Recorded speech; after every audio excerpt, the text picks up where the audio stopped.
Hey yo interneters, welcome back to another video, and this is me incorrectly doing the infinity after watching a right hand tutorial to do this trick. I want to take a quick moment to say thanks to David for suggesting this trick to me, and with that being said, let's get right into the video.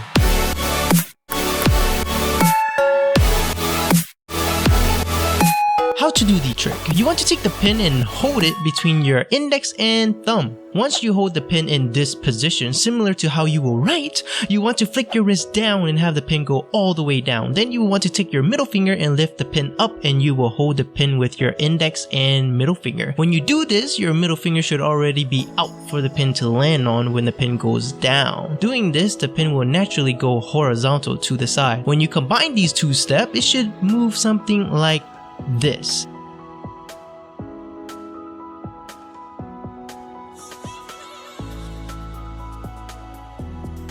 Once that is done, you will want to move the pin around your hand, and then the pin can line up in finger slot 1 and 2, and then the pin will go down between your finger slot 1 and 2 by you moving your hand downward. Then slightly turn your palm to its side once the pin, and you will use your thumb to push the pin back up to its starting point. I'm sure most of you are wondering why we're starting at the 20-minute mark, and that's because it took me about 20 minutes to figure out that I was learning the infinity wrong.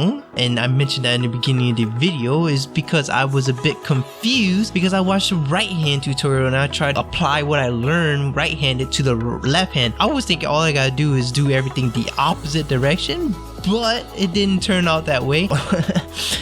Hey, anyways, in the clip I'm doing the infinity really slow, and that's because I'm trying to condition my fingers to get used to doing the motion. And so I think it's been close to about 30 minutes until I got used to doing the motion with my fingers, and so I decided to increase the speed. And in the video you can see that I am increasing the speed slightly, but even when I do, I'm dropping the pin more often than I did when I did it slowly. So I'm like, maybe I'm not used to the speed, and so I kept practicing that speed for quite a bit, and then eventually I moved on to the next one. And so the transition started happening from after 20 minutes of practicing it wrong to another 30 minutes, and then to about 15 minutes I slowly increased the speed more, and then after that maybe 10 minutes passed and I increased the speed more, and then 5 minutes passed and I increased the speed even more. And then I got to the point where I was like, I'm comfortable with the speed I'm doing now, so let's just try to do one infinity at a really fast pace. And then a problem happened when I decided to do it really fast, and that's when I'm doing all these steps, and right when I gotta bring the pin back up to my thumb, it keeps slamming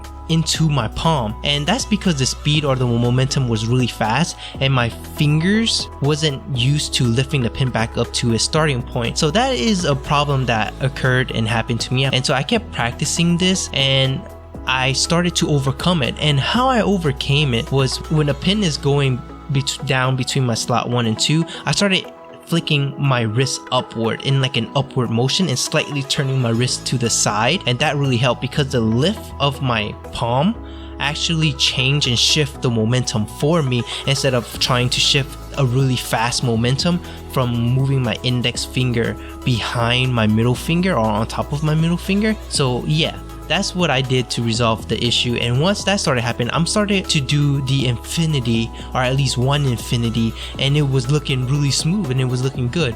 And then I started to say to myself, I gotta start doing this continuously. Can I do it continuously? And that was the next goal, and I wanted to do at least 3 in a row like I did in the last video. And that would be considered the test, getting it down 3 times in a row. And in the video you can see that when I'm trying to do the infinity continuously, it wasn't that good. So after I do the first infinity, I have a slight pause. You can see that in the video. And over time, as I practiced this, I got the infinity down. I didn't even need to do the test, right? Because after I did the first infinity and then I can time the infinity for the second one and make it smooth, the third and fourth one is the exact same thing after that. So there was really no problem for me afterwards. So that worked out really well and I'm happy for that. I spent 2 hours and 4 minutes and dropped the pin 280 times while learning the infinity. Not too bad in terms of drop rate compared to the other pin tricks that I learned. And if you haven't done so already, please make sure you hit that like and subscribe subscribe button for more videos like this in the future. And like always, thanks for watching, and until next time.